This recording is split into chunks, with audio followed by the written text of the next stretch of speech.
Capitalism can also give away free widgets. Capitalism is simply the effort to increase wealth. Now hear this. Sometimes one may increase wealth by giving away items for free. This is a corollary of the idea that sometimes increasing social or environmental capital empirically or others may also increase one's own standard of living and hence wealth. Adam Smith was not a moron. He sought to increase wealth for himself and for others. The increase of wealth was the goal rather than an economic method as an end in itself. One may increase personal standards of living indirectly, like scoring a basket with a bank shot rather than just stuffing the ball in a hoop. It would be tough to persuade people that Adam Smith and Karl Marx were equally capitalist, yet they were. Each sought to increase capital or wealth. Smith had a particular method for that, and Marx had a particular method for that. Yet each had the goal of increased personal wealth. Marx believed his best chance to increase personal wealth and capital for the majority was through collectivism and state ownership of production. Quaint notions today. It was a kind of mercantilism or command economy approach that negated free market economics. Smith was for all and overall for free market economics. He had argued that it was good for society.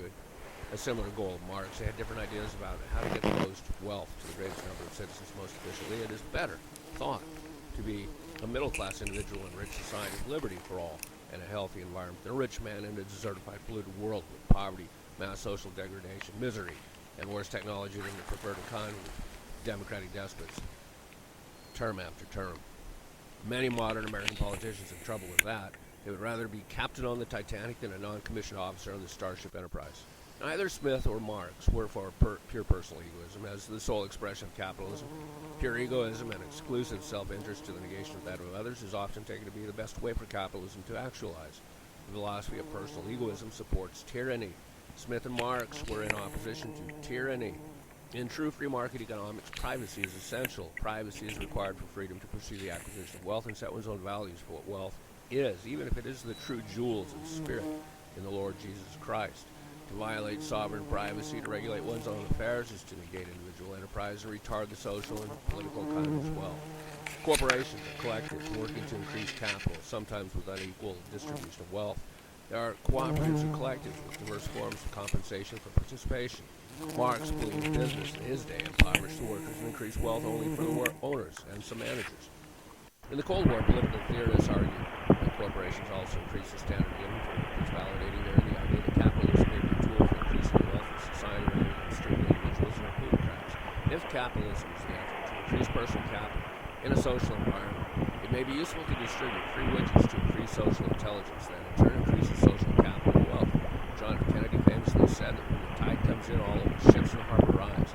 The theoretical value of increasing social wealth by provisioning society with better tools of intelligence, creativity, and production that will make the economic tide rise in the nation harbor can increase personal capital as empirical wealth is increased. Consider an abstract example.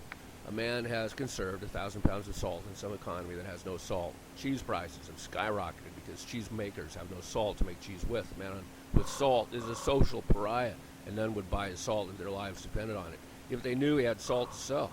Cheesemakers don't really care if their cheese sells for $100 a pound, ostensibly because of the high price of imported salt. Yet the pariah with the salt loves cheese and can't afford to buy it. So the salt miser distributes free salt to cheesemakers with his hidden supply. He makes himself slowly in the secret process for salt. The price of cheese drops to $1 a pound. As the cheesemaker's production costs have dropped a minimum, competition for market share has compelled selling cheapest cheese to stay in business and survive cheese wars for market share. It is plain that the distribution of free salt increased the capital of the salt miser even indirectly through savings on cheese purchase for his own consumption and campaigns to be able to afford quality sharp cheddar cheese instead of local. Free trade pacts that dump global power to plutocrats are not a good way to increase social wealth, yet are instead insidious paths to increase power and wealth of plutocrats. That is an authoritarian sort of direction against the conservation and increase of national, social, and environmental wealth and well-being. Indirectly, that recession of capital, intelligence, and reason would bring foreign nations to pursue incorrect and self-destructive economic methods that are environmentally and socially retardant, destructive of each.